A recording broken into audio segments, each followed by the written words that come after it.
I remember reading an article that Christie was detailing these intimate moments on how she counselled Myuran through his execution and preparing him for that. And their story and how they were singing worship songs to their cross was a real perspective changer for me.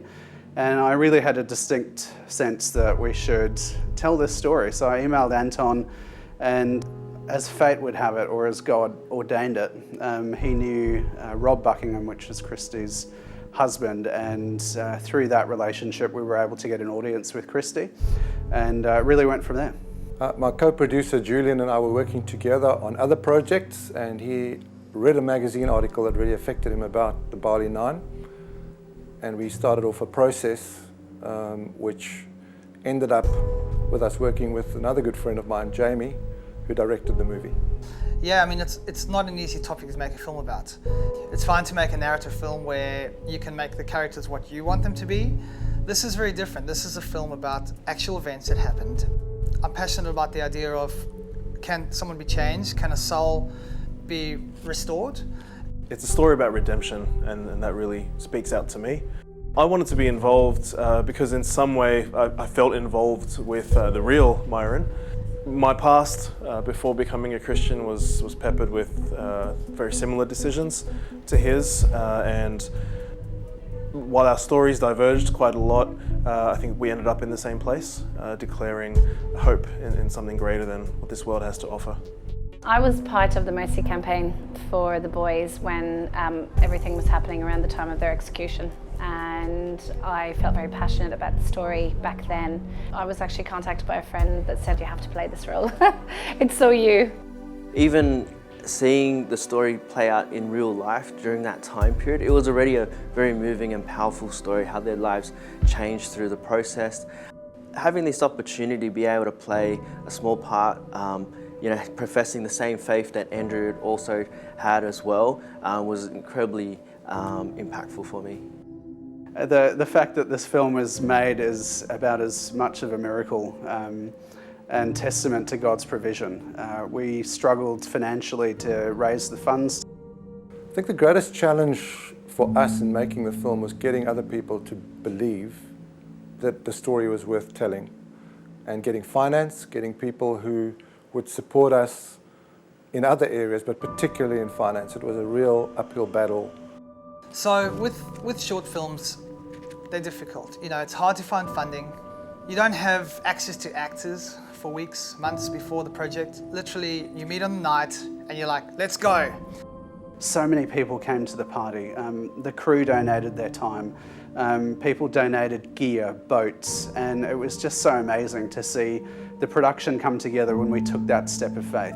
We had no idea how big this project was going to be, or how daunting the project was going to be when we first embarked on it. For me, the biggest and most important part of this film was trying to bring it across in an authentic manner. To embellish it, you've got to be very careful when you start bringing license to your film and ideas to your film. You want to tell it in a way that is interesting to a viewer, but at the same time stays true to the essence of the film. I think the biggest challenge was finding the right people to portray the three principles, and by amazing circumstances, happenstances and providence, the right three people came together within days before we started shooting. Their on-screen and off-screen connection was palpable, and I think that is what's actually turned it into a story that affects people's way of looking at things. When I read the script, I thought this woman's a firecracker. We seem very, very similar. We both come from a similar background. We're both from Ireland. We both grew up within the church. I think physically there are some similarities, but beyond that, just little things. When I was studying the character and watching a lot of videos in preparation, he's got these little tics and senses of anxiety. He's very thoughtful and methodical in the way that he speaks. Words aren't wasted. It doesn't matter what you've done in your life, how many mistakes that you've made, you can always turn it around. Myuran and Andrew's life was really reflective of that.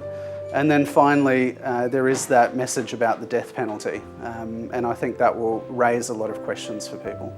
It's about the human condition. And can a soul be changed? Can something that was thrown out and cast aside actually come back and become something valuable again? And I would say with resoundingly yes. These boys knew what they did, but they were changed, they were restored. Honestly, I feel that's the power in the story. No one is beyond redemption. Nowhere cannot be made sacred by the presence of God coming and intervening in someone's life. And there's a need to forgive people when they're truly repentant and show their absolute, genuine change of heart as these two young men did. I think what we want to create and what we have created here is to show people the humane side of the situation. You know, these boys were labelled drug dealers and drug smugglers, but they were more than that. You know, this is 10 odd years later. These boys have been reformed. They have parents, they have sisters, they have brothers, they have family that love them, and yet they're going to their death. You know, they were asking for mercy in a sense, to not be released, not to be set free, but to actually just not be killed. And I hope it leaves something with people when they walk out of the movie theatre to go, how barbaric this whole death penalty is. I do feel that whilst it was a really tragic story with, you know, their lives being so profoundly impacted and changed for the better, and also the local guards that were just so empathetic towards the boys. They loved the boys, they'd seen their change. I guess a greater appreciation of life as well and what they choose to believe in and value that as well. I remember just walking to the prison and just being in that mindset that, wow, this is going to happen, and what if I was going to be on death row, and what would I do? And I just pray that I'd have that same grace that Andrew had. You know, Philippians 1:25 says, you know, to live is Christ and to die is gain. And I wrote on a piece of paper in the prison cell that to myself, putting myself in the shoes of Andrew Chan. My hope is that one of the main points of the film about the death penalty would be first and foremost in their minds, that it's not just some far off idea that they're disconnected to, but it is something that is still very real. It's tragic when there's proof, living examples, and unfortunately examples that have passed away and paved a way for us to think about this. There is hope in redemption, that people can change, they can be rehabilitated, and that we have a voice. Every single person has a voice to say and do something about it. And I'm hoping that internationally, that the death penalty will be abolished forever. For me personally, it was the connection with the boys. When I met them for the first time, and we met on the day, to feel the presence of the boys that played the actual characters of Andrew and Myu. They were so similar in looks, first of all, and energy, and what I expected from, you know, seeing the boys and seeing documentaries on the original, you know, Andrew and Myu. That connection really was just so beautiful and quite profound, and there was a silence on set, there was a peacefulness on set that was almost like the boys were with us in that moment and wanted us to tell that story the way it needed to be told.